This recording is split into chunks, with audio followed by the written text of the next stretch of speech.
itu doang, apa aja sih? Hindarin ya yang modalnya cuman janji doang, fisik doang, harta dari orang tua doang, modal ego doang atau cuman modal percaya doang. Masih ada lagi yang harus berhati-hati nih, para wanita-wanita ABG-ABG calon pengantin di luar sana ada lagi. Tapi sebelum kita belajar lagi sama guru-guru kita, nih loh, ada orang yang nikah modalnya cuman cinta doang. Apa sih? Ini dia tayangannya. Ya Allah, tabarakallah Bib. Ibu-ibu kalau digituin sama suami, aduh beras abis gak apa-apa yang penting modalnya cinta, gimana ibu? Oh gak mau katanya gitu Bib, gak mau. Itu mah ABG-ABG, nah itu banyak banget nih hati-hati ya di luar sana tuh banyak banget yang kejebak. Aduh aku tuh cinta banget sama dia, kayaknya aku gak akan bahagia kalau gak sama dia gitu. Tapi ternyata setelah menjalani pernikahan, gimana Bu rasanya? Repot katanya tuh, nah gimana? Makan cinta atau makan uang? Nah, kalau menikah itu pertanyaannya Bib, beneran boleh gak sih kita nikah tanpa rasa cinta? Dalam pandangan Islam itu dosa apa enggak? Terus bener gak katanya cinta lama-lama bisa tumbuh dalam pernikahan? Silakan Bib. Ya akhir tadi belum dijawab dulu. Apa Bib? Apa? Nikah itu karena cinta atau karena uang? Karena cinta, awalnya saya. Ya akhir Ustaz Maulana, Ustaz Syam, Caca. Gimana sih Bib? Bismillahirrahmanirrahim. Allahumma salli ala sayyidina Muhammad. Wa ala ali sayyidina Muhammad. Ingat, berharap kehidupan itu penuh dengan kebahagiaan. Tetapi modal seseorang untuk menikah bukan hanya karena cinta. Ingat, bukan hanya karena cinta. Kalau cuman karena cinta doang, maka akan celaka. Celaka. Karena cinta itu bukannya harus sebagai sebuah hal yang harus dirasakan. Oh saya cinta sama dia. Bukan, tapi tujuan akhir. Tujuan akhir adalah apa? Cinta yang hakiki, yang karena Allah dan karena Rasulullah. Bukan cinta yang buta, menghalalkan segala cara. Sehingga apa? Sehingga membuat kehancuran dalam kehidupannya. Menikah itu adalah penuh dengan keberkahan. Menikah itu penuh dengan keridhaannya Allah Subhanahu wa ta'ala. Dan menikah harus didasari dengan apa? Dengan berharap agar Allah dan Rasulnya ridho kepada kita. Kita ini kalau ditanya, saya ini nikah dengan seseorang itu karena cinta sama dia. Dari pandangan pertama, dari melihat orang itu, atau melihat sosoknya, penampilannya tadi, atau melihat kekayaannya, atau melihat karena anaknya siapa. Padahal orang tua zaman dulu itu jodohin anak, saya yakin ini adalah anak yang baik, yang soleh, yang bertakwa. Akhirnya dijodohin. Sehingga apa? Menimbulkan rasa cintanya dengan berjalannya waktu. Pacaran halal. Punya anak juga kok. Anaknya banyak lagi. Ada yang 9 bahkan orang tua zaman dulu. Ada yang 11 anaknya. Ada yang anaknya 7, ada yang 5. Dan lain sebagainya. Menikah itu tidak harus diawali atau modal utamanya cinta. Tapi perlu diingat bahwa cinta itu sebenarnya menjadi sebuah tujuan utama. Atau yang disebut mawaddah warahmah. Cinta dan kasih sayang. Jadi cinta bukan modal utamanya, tapi tujuan utama dalam menikah. Karena apa? Semua yang modalnya cinta boleh, tapi ingat cintanya harus cinta kepada Allah, cinta kepada Rasulullah. Kan la yu'minu ahadukum hatta akuna ahabba ilaihi min walidihi waladihi wa malihi wan nasi ajmain. Tidak dikatakan dia beriman sebelum dia cinta kepada Rasulullah sallallahu alaihi wasallam melebihi daripada cintanya kepada suaminya, istrinya, anak-anaknya, hartanya dan semuanya. Jadi karena Allah dan Rasulnya. Ingat para suami, nikah itu gak cukup modal cinta untuk istri. Tetapi suami juga butuh modal pengertian, modal memahami, modal memaafkan, bahkan modal finansial yang harus diberikannya, yang halal, yang berkah, yang di dalamnya penuh dengan kebaikan. Quotes-nya adalah modal cinta tertinggi seorang suami kepada istri, yaitu saat suami menginginkan istrinya untuk sehidup, sesurga dengan dirinya. Mawaddah warahmah sampai surganya Allah Subhanahu wa taala. Amin Allahumma amin. Jadi sebenarnya boleh kasih tepuk tangan boleh Bu? Jadi sebenarnya boleh nikah, modal cinta boleh tapi cinta yang rasional gitu ya Bip ya. Jangan cuma asal-asalan aja, Masya Allah. Nah sekarang kita mau belajar sama Ustadz Maulana. Iya. Ustadz katanya nih kalau kita mau nikah jangan cuma nyari laki-laki yang punya modal nekat doang. Tapi kalau nggak nekat nanti nggak nikah-nikah Iya. Ustadz. Jadi katanya nggak ada pengorbanan ya tuh ibu-ibu udah senyum-senyum. Yang di rumah juga pasti senyum-senyum. Jadi gimana nekat dikit boleh atau bagaimana Ustadz Montos ya? Oke, makasih banyak. Izin Habib, Masya Allah, Tabarakallah dan Sasam. Buat semuanya, siapapun. Kami bukan menggurui, kami cuma mengingatkan. Ingat ya, kalau mau nikah itu cari suami yang modalnya nekat saja. Oh tidak. Kalau kita mau menikah, jangan cuma modal nekat doang. Betul tidak Bu? Sampai berutang. Aku berani bisa. Jangan sampai menjadi beban. Karena menikah itu dibutuhkan tanggung jawab. Bukan hanya sekedar nekat. Ingat ya, anak orang itu sudah diberikan kepadanya. Sudah berkorban orang tua untuk kasih anaknya. Korbannya luar biasa. Sosok wanita bisa jadi punya cita-cita, punya keinginan, tapi terhenti disebabkan menjadi istrimu. Lalu menjadi ibu dari anak-anakmu. Kasihan loh, pengorbanan apa yang kau keluarkan. Betul, kata Caca tadi, kalau tidak ada modal nekat tidak nikah-nikah. Maka diganti dengan nilai kesungguhan. Ingat ya, nilai kesungguhan. Lalu harus dipersiapkan. Jangan sampai nekat yang kita lakukan ini menyalahi syariat Islam. Modal nekat yang dilakukan menyalahi aturan hukum yang ada. Atau modal nekat yang dia lakukan melanggar aturan adat setempat, kebiasaan orang setempat. Jadi kebencian orang terhadapnya timbul kemana-mana. Karena menikah itu ada 3 hukum di dalamnya. Sekali lagi, menikah itu ada hukum syariat, ada hukum negara, dan ada hukum adat. Makanya libatkan banyak orang. Nekat di sini adalah memperlihatkan nilai kesungguhan sebenarnya. Karena mohon maaf ada nilai tanggung jawab sebagai imam. Ada tanggung jawab sebagai apa? Sebagai seorang penanggung jawab atas keluarga. Karena sosok suami akan berubah status lagi menjadi sosok ayah. Kenapa? Karena keteladanan seorang ayah itu dibutuhkan. Maaf ya, nekat boleh aja. Tapi nekatnya harus punya perhitungan. Nekat boleh aja, bagus itu nekat. Tapi lihat kondisi diri. Nekat boleh saja, tapi jangan menabrak aturan yang ada. Nekat boleh saja, tapi jangan bunuh diri. Mematikan diri. Kalau saya lakukan ini membahayakan. Harus ada namanya perencanaan. 2, 3. Perencanaan. Direncanakan. Makanya disebutlah rumah tangga. Tapi kalau tadi apa saya bilang? Selamat menempuh hidup baru. Kalau sekarang selamat menjalani membangun rumah tangga. Rumah yang ada tangganya. Bagaimana kalau rumah tidak bertingkat? Maksud di sini rumah bertangga karena rumah itu akan ada naik jenjang-jenjangnya lagi. Iya, karena menikah itu separuh dari ketakwaan dan separuhnya adalah menjalani pernikahan itu sendiri. Masya Allah, jadi bertakwa usaha iya tapi ada Ya, takwanya. harus. Menyerahkan juga sama Allah. Dan tidak boleh maaf kebablasan nekatnya. Oh. Sampai mengorbankan dirinya tanpa memikirkan masa depan. Na'udzubillah min dzalik, na'udzubillah, jazakallah khair. Terima kasih Ustadz Maulana, kasih tepuk tangan dulu dong. Bagus banget pengingatnya ya. Nekat boleh tapi tetap harus diperhitungkan gitu. Jadi nggak boleh asal terlalu hajar aja gitu, nggak boleh. Kasihan apalagi laki-laki ngajak perempuan nikah itu anak orang sama bapak ibunya, diusahain dapat pendidikan yang bagus ya, diusahain dapat rumah yang bagus, sama suaminya disia-siain. Na'udzubillah min dzalik, na'udzubillah. Nah, ini yang di rumah dan juga yang di studio pasti penasaran pengen nanya sama guru kita ya. Langsung deh kita masuk ke segmen Tanya Dong Ustadz. Kami semua tanya dong Ustaz. Angkat tangannya Bu, yang mau nanya yang mana?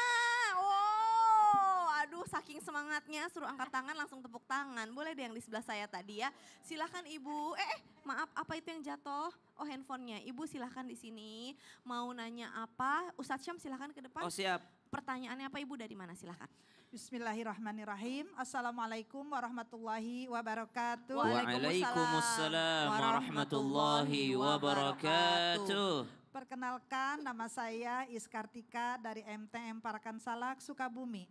Oke Ibu Insyaallah. Is, mau nanya tentang Ya. apa Bu? Iis atau Eis? Iis Kartika. Iis, Iya. iya. Tanya dong Ustadz. Silakan. Mangga. Gini Pak Ustadz, ada seorang istri sudah terlanjur menikah dengan suaminya. Modalnya ngutang aja. Siapa yang modal utang? Ada aja itu. Suaminya. Ya suaminya. Oh, suaminya Karena modal nekat ngutang. itu. Oh, siap. Padahal ngutang dia itu. Padahal seorang istrinya itu udah ngingetin terhadap suaminya. Tiba-tiba di belakang istri dia ngutang. Tanpa sepengetahuan Iya, istri. tanpa sepengetahuan. Pengetahuan. Tidak tahu itulah seorang istri dia meminjam uang ke orang lain. Ya istilah mah Mendiam-diam istilahnya aja ya, gitu. diam-diam aja gitu. Heeh. Akhirnya setelah dia mengutang ninggalin istrinya. Sampai hutangnya menumpuk. Nah gimana Ninggalin itu Pak Ustadz? masih alam dunia atau ninggalin ke alam barzakh? Enggak, ninggalin kabur begitu Oh, kabur aja. Tidak tanggung jawab terhadap utangnya. Siap. Nah gimana Ini itu orang Pak jadi Ustadz? ngejar-ngejar istrinya. Iya, akhirnya istrinya yang dikejar, Nah, dicari-cari bagaimana sama tuh? orang. Nah, gimana? Subhanallah. Makasih, Bu Terima kasih Iis. Pak Ustadz. Oke, Assalamualaikum warahmatullahi wabarakatuh. Waalaikumsalam. Waalaikumsalam Silakan, warahmatullahi wabarakatuh. Ustadz Terima kasih Syah. banyak Ibu. Terima kasih Kak Caca, Tabe Guruku Ustadz Maulana, Habib Utsman, para alim ulama yang dimuliakan Allah Subhanahu wa taala. Maka selanjutnya jangan menikah modal flexing. Karena flexing itu bisa saja dari hutang. Subhanallah. Maka di awal kelihatan ini kayaknya kayak harta. Karena ternyata subhanallah kelihatan banyak hartanya. Ternyata bukan kayak harta tapi kayak gaya. Flexing subhanallah. Maka kalau dikatakan bolehkah seseorang menimbang-nimbang lagi pernikahan. Kalau ada seorang laki-laki yang hendak menikahinya karena modal hutang. Maka jawabannya boleh. Jangankan itu seorang wanita yang dinikahi. Lalu pas akad nikahnya. Saya terima nikahnya fulana binti fulan dengan mahar tersebut dibayar cicil. Kan boleh itu. Subhanallah. Tapi konsekuensi daripada mahar cicil tadi. Sang perempuan boleh mengatakan jangan kau sentuh aku sampai lunas. Nanti lunas baru kau boleh sentuh aku. Itu boleh. Subhanallah. Saking perlunya diperhatikan pernikahan kalau ada utang di dalamnya. Ini indikasi bahwa Nabi SAW menjaga sekali martabat perempuan. Jangan sampai engkau dijebak oleh seorang laki-laki. Dinikahi ternyata ada hutang menumpuk di dalamnya. Lalu ternyata suatu ketika yang diceritakan tadi ibu itu. Ternyata suatu hari hutang laki-lakinya ini ditumpuk kepada istrinya. Lalu dia kabur meninggalkan istrinya. Na'udzubillahi min dzalik. Maka tidak ada kewajiban dari sang istri untuk membayar hutang tersebut. Makanya dalam Islam salah satu ayat bahkan ayat yang paling panjang itu adalah ayat tentang menulis perkara uang. Menulis perkara hutang piutang. Menulis perkara jual beli. Supaya jelas yang ngutang siapa, sampai kapan, yang bayar siapa. Jangan sampai suaminya yang berhutang, yang terbebankan adalah istrinya. Orang tuanya yang berhutang, anak-anaknya yang terbebankan. Subhanallah. Ada ayat dalam Al-Quran panjang sekali itu. Ya ayyuhalladzina amanu idza tadayantum bidainin ila ajalin musamman faktubuh.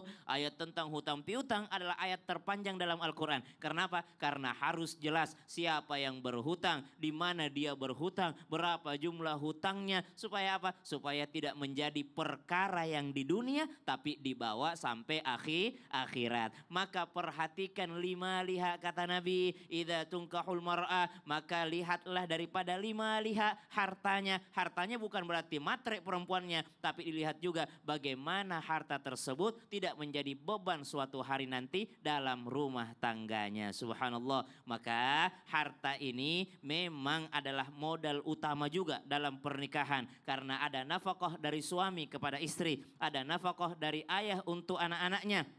Bahkan dia menjadi modal untuk bersedekatin jariyah. Bahkan dia bisa menjadi modal untuk ilmu yang bermanfaat harta tersebut. Dan dia bisa menjadi modal untuk menjadikan anak-anak yang soleh. Karena 3 ini tidak akan terputus meskipun kita sudah wafat nanti. Sedekatin jariyah butuh modal. Ilmu yang bermanfaat butuh modal. Anak-anak soleh dididik juga butuh modal. Masih banyak lagi yang insya Allah akan disampaikan guru-guru kita. Namun kita ikuti dulu Indonesia Raya.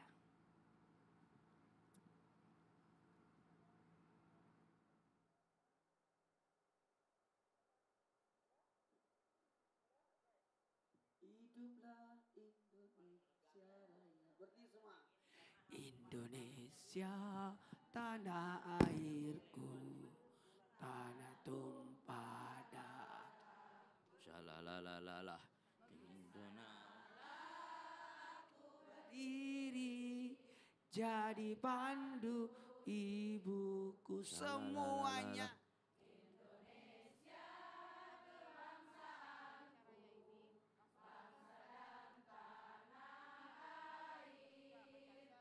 Marilah kita berseru.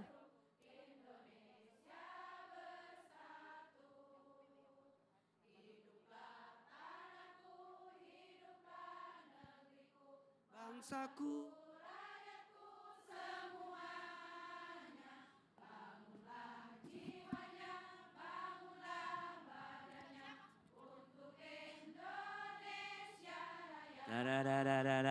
Indonesia.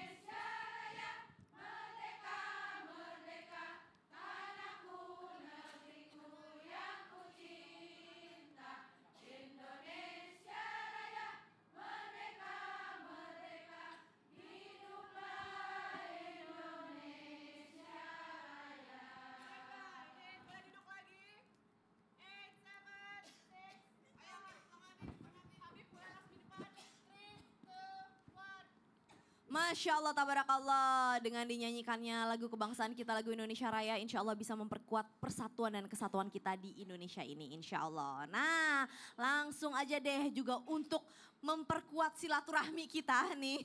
Ada jamaah yang mau curhat, karena sekarang kita masuk ke segmen Curhat Dong Ustadz. Iya, kami Nah, curhat. di sebelah saya sudah ada yang kepilih nih, ibu yang mau curhat. Maaf Bu, silahkan. Ibu namanya siapa, dari mana? Iya, bismillahirrahmanirrahim. Assalamualaikum warahmatullahi wabarakatuh. Waalaikumsalam warahmatullahi wabarakatuh. Perkenalkan, saya Ibu Evi dari dari Majelis Taklim Rahmatul Alamin, Kampung Babakan Panjang, Cibadak, Sukabumi. Masya Oke. Allah. Mau curhat tentang apa Bu? Tentang masalah sendiri boleh ya? Boleh, silahkan. Izin curhat Ustadz.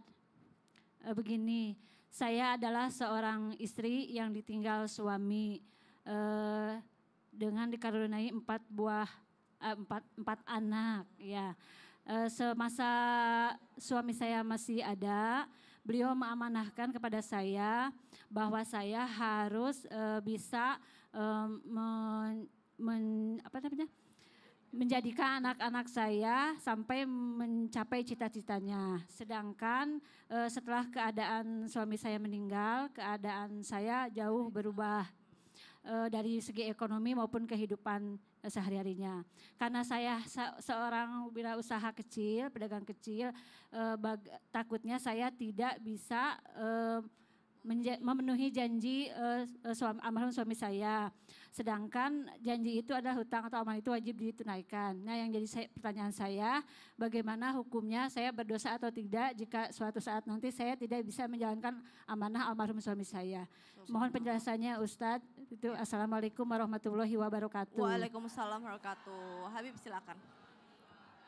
Bismillahirrahmanirrahim. Allahumma sholli ala sayyidina Muhammad wa ala ali sayyidina Muhammad. Ingat, kulukum ra'in wa kulukum mas'ulun an ra'iyati. Semua itu menjadi pemimpin, dan seorang pemimpin akan dimintai pertanggungjawaban. Ketika pemimpinnya meninggal, suaminya meninggal, siapa selanjutnya yang memimpin dalam rumah tangganya? Ada istrinya. Kalau ada anak laki-laki yang besar, maka anak laki-laki ini akan menjadikan pengganti daripada bapaknya. Oleh karena itu, anak laki-laki ini menjaga ibunya, menjaga adik perempuannya, dan menjaga yang ada di dalam rumahnya. Sehingga apa? Sehingga membawa kebaikan dan keberkahan. Bagaimana ketika seorang suami sudah meninggal dan apa yang harus saya lakukan? Didiklah anakmu dengan semampumu dan sekuat tenagamu. Apabila engkau tidak mampu, maka minta bantuanlah daripada siapa? Wali daripada anak tersebut. Siapa walinya? Adik daripada siapa? Bapaknya atau kakak daripada bapaknya untuk membantu menjaga dan mendidiknya. Dan tentunya ada perbedaan di sini. Perbedaannya adalah apa? Karena ini bukan mahram. Ingat, jadi sama ibu itu berarti bukan mahram. Maka jagalah jarak dan hati-hatilah jangan sampai melakukan perbuatan dosa. Terus apa yang harus dilakukan? Bertakwa kepada Allah, ikhtiar dan berusaha agar menjadikan di dalamnya kebaikan dan keberkahan dan ridhonya Allah Subhanahu wa taala dengan didikan yang baik, diajarkan dengan agama. Masya Allah, Ustadz Syam silahkan. Kalau boleh tahu almarhum tahu cita-cita anaknya yang 4 itu apa? Kalau yang pertama tahu, tapi yang 3 ini kan masih kecil belum Nah itu tahu. susahnya. Iya. Siapa tahu cita-citanya anaknya pengen terbang ke bulan. Bagaimana kita menunaikannya? Siapa tahu cita-citanya anaknya pengen ini, pengen itu, sesuatu yang berat, subhanallah. Maka tidak semua wasiat itu wajib dilaksanakan. Kecuali mungkin cita-citanya almarhum suami mengatakan, anakku harus semuanya menjadi anak yang soleh dan solehah. Wajib ditunaikan. Karena itu bukan hanya cita-cita suami, tapi itu adalah daripada kehendak Allah dan perintah Allah. Perintah Rasulullah Sallallahu Alaihi Wasallam. Tapi kalau cita-cita yang urusan duniawi, saya rasa almarhum lebih bahagia di alam barzakh kalau anaknya jadi soleh-solehah meskipun cita-cita dunianya tidak terpenuhi. Masya Allah, tuh jelas banget ya. Iya. Jadi insya Allah Allah mudahkan ya Bu ya. Anak-anak sekarang umur berapa Bu? Amin. Yang besar sudah lulus sekolah, sudah mulai kerja. Paling kecil? Paling kecil mah umur 5 tahun. Umur 5 tahun. Seumur kasihan. Iya insya Allah. Insya Allah Allah mudahkan ya Bu ya. Cita-citanya beliau dikubur ini sekarang, Iya. mudah-mudahan anaknya bisa mendoakannya semua. Itu doang cita-citanya. Amin insya Allah ya. Nah buat jamaah Islam itu yang ada di rumah, habis ini kita masih akan lanjut lagi belajar bersama dengan guru-guru kita dengan tema nikah kok modal itu doang sih. Jadi jangan kemana-mana, tetap di Islam itu indah. Jamaah. Alhamdulillah. Lillah. Masya Allah.